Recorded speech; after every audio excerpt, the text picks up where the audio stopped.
kumpletong detalye. Nanguna si Oroqueta City Mayor Lemuel Merrique Macosta sa flag raising ceremony sa pagsilibrar sa ika-126 katuig sa Philippine Independence Day. Ania ang kumpletong detalye. Ang LGU Oroqueta City aktibong misalmot sa ika-126 nga selebrasyon sa Philippine Independence Day pinaagi sa Grand Flag Raising Ceremony.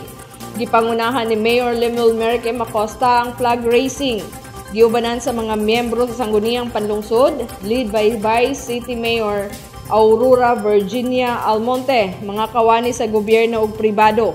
Tanan nga mga uniform personnel nga nagkahiusa sa pag-apil sa mga kalihukan sa paghandom sa ika-126 nga adlaw sa kagawasan sa nasud ni adtong June 12, 2024 didto sa City Plaza sa may alas 6:45 sa buntag.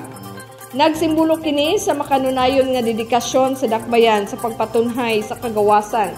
Nagpabilin ang tema sa selebrasyon nga mao ang kalayaan, kinabukasan, kasaysayan.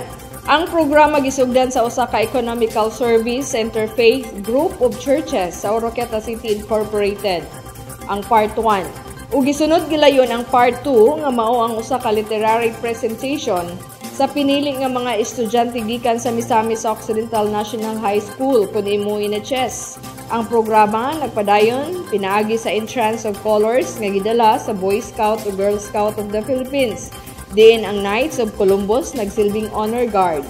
Si Mayor Acosta inubanan nila City Councilor June Claros ug Vincent Guantero niisa sa bandila samtang gikanta ang national anthem. Gisundan kini sa pagkanta sa bagong Pilipinas Hymn o sa bagong Pilipinas Pledge. Si Lieutenant Colonel Jose Andre R. Munhe, ang commanding officer sa 10th Infantry Battalion sa Philippine Army, mihatag og nakapatandog nga mensahe isip bisita nga mamumulong. Din iyang gipaabot ang iyang dakong pagpasalamat sa mga sakripisyo sa atong mga katigulangan o sa paghatag og kamahinungdanon sa pagsilibrar o pakigbisog alang sa kagawasan nga atong naangkon. Ug sa susamang higayon, gideklara ni Munhe sa tubangan nga ang probinsya karon usa na ka-insurgency free pasabot gawasno na sa mga teroristang aktibidades. The threat groups in Misamis Occidental have finally been defeated thanks to the dedication and bravery of all the security forces.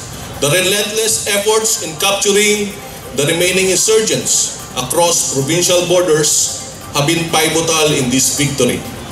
The success is also a testament to the whole-of-nation approach, where various sectors of society have come together in support of the mission. In today's occasion, let us celebrate our hard-earned peace and enduring spirit of the people of Oroqueta City, a united spirit, strengthened by the cooperation and collaboration between the city government officials, the Philippine National Police, and the Philippine Army's 10th Infantry Battalion, has led to the declaration, or soon to be declared, the insurgency-free province of Misamis Occidental. Kinitungod sa sakripisyo sa trupa o sa tanan nga nagkahiusa aron mabuntog ang mga 8 grupo.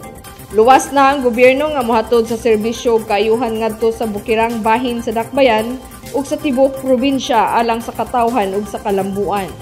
Samtang sa maong higayon, ang kalihukan naglakip usab sa usa ka special nga pagpaila ug paghatag sa sertipiko sa mga outstanding nga mga estudyante uban sa ilang mga ginikanan nga adunay Latin honors nga personal nga gihatag ni Mayor Acosta uban sa mga opisyalis sa syudad. Gihatagan usab og pasidungog ang mga Franciscan Mary Missionary kon FMM Sisters pinaagi sa pagpasar sa usa ka resolusyon sa pag-ila sa bililhong mga mithi ug kalidad nga edukasyon nga ilang gitudlo sa ilang mga estudyante sulod sa 85 ka tuig ug ang mga graduado sa Stella Maris College dako og natampo sa kalambuan sa dakbayan. Gipresentar sa usa ka alumni sa Stella Maris College nga karon usa na usab sa Federated ABC President na Neth Merle Bandala Acosta ang usa ka plaque nga nag-ila sa FMM Sisters sa ilang mahinungdanong kontribusyon sa Stella Maris College. Ang programa gitapos sa usa ka solemne nga wreath laying ceremony sa Rizal's Monument. nga nagsimbolo sa pagtahod ug paghandom sa mga bayani sa nasod. Matud pa ni Mayor Acosta sa pagsaulog sa nasudnong kagawasan karong panahona, ipadayon nga maisugon ang pagpaningkamot aron makabot ang tinuod nga kagawasan nga gilantaw o gidamgo nga ang matag misamisnon magpuyong malinawon, malambuon ug malipayon.